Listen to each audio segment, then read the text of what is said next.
Shalom Obracha, que le bon Dieu vous protège, il vous donne la santé, la joie, la prospérité.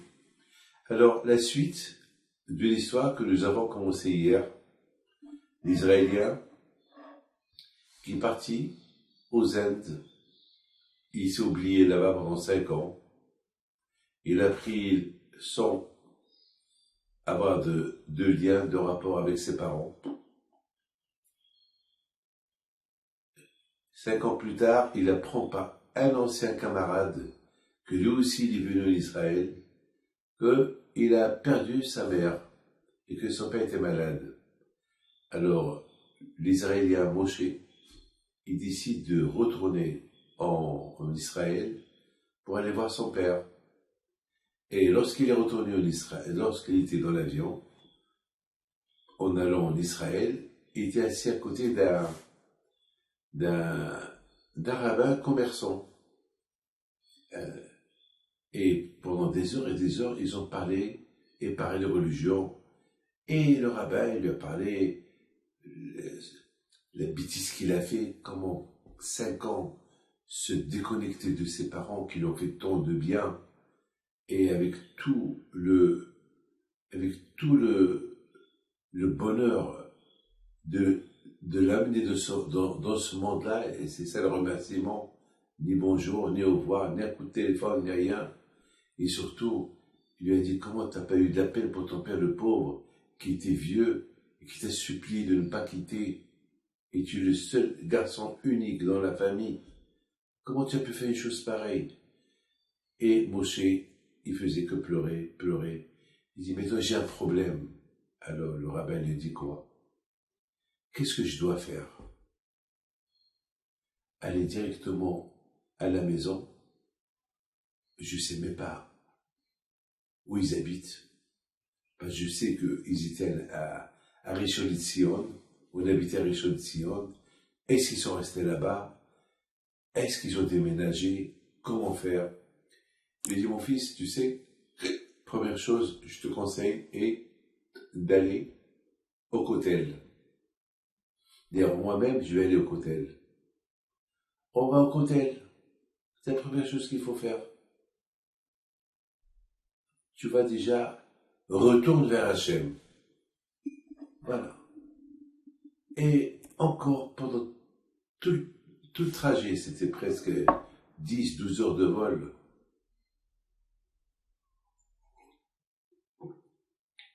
Donc, ils arrivent en Israël, ils ont récupéré le bagage, ils ont pris le bus, Yerushalayim.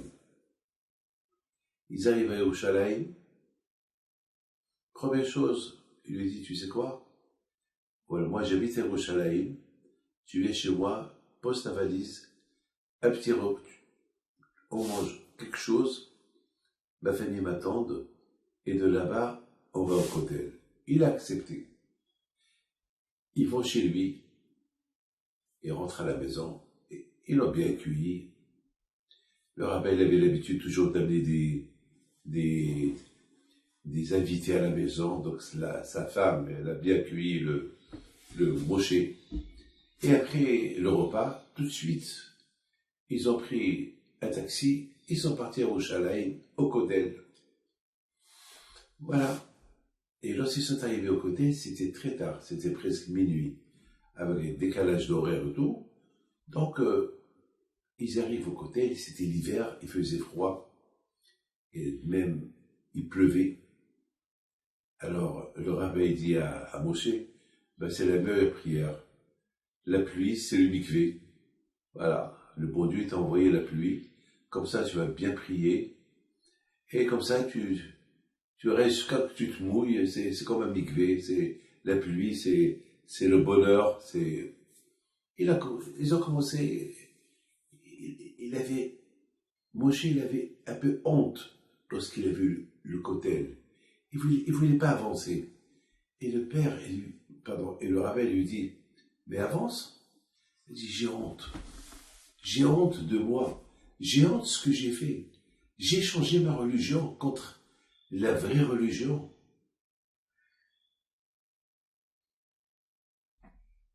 comment je suis devenu, comment j'ai abandonné mon judaïsme, la Torah, mon Dieu, mes parents, mon père, ma mère, et je suis parti aux Indes, et j'ai changé ma religion contre une qui est fausse. J'ai honte de moi. Le rabbin, il lui dit, mon fils, c'est ça, Akadosh Baruch Hu. Akadosh Baruch Hu, il attend ton retour. Maintenant, ce que tu as dit, c'est déjà monté chez le ciel, chez Akadosh Baruch Hu. Ici, tu te trouves au Kotel, la maison du juif, la maison de la prière. Toutes les prières du monde, ils traversent, ils passent par le Kotel. Alors, tu fais ta prière, tu demandes à Akadosh Baruch Hu pardon. Et à partir de là, voilà, tu vas aller chez toi, je vais t'aider à trouver ton père, à trouver ta maison, je vais t'accompagner, mais ce soir, il fait tard, tu ne veux pas rentrer chez toi ce soir, on ne sait même pas où tu habites, tu passes la nuit chez moi, demain, on va chercher ta maison, jusqu'à que, si tu veux, on va rester en contact pour t'aider pour la suite. Alors, je te laisse seul, il pleuvait, le côté était vide. Il n'y avait que le rabbin qui partait dans un coin, prier. Il y avait le Moshe. À un moment donné, il a poussé un cri. Hachem, pardon, Hachem, excuse-moi. Il pleurait. Vous savez que les Juifs, lorsqu'ils vont au Kotel, ils mettent des papiers. Ils mettent des papiers entre les murs. Des demandes, des millions de papiers. Il y a là-bas des millions de papiers. Une fois, tous les 3-4 mois, il y a les rabbins qui viennent et ramassent tous ces papiers et ils les jettent dans un trou à côté du Kotel. On ne les jette pas, ces papiers-là. Ils deviennent saints, ces papiers-là. Là-bas, il y a des petits papiers, vous savez, des tout petits papiers. Ils essaient de trouver un petit trou. Et le monsieur était en train de prier. Il y a un papier qui tombe sur lui, sur sa tête. Il voit un papier, alors la curiosité, il sait que lui aussi il a préparé un papier pour le mettre à côté entre les pierres. Mais sa curiosité était demain on continue l'histoire. Que le bon Dieu vous protège et vous donne la santé et la joie. À demain.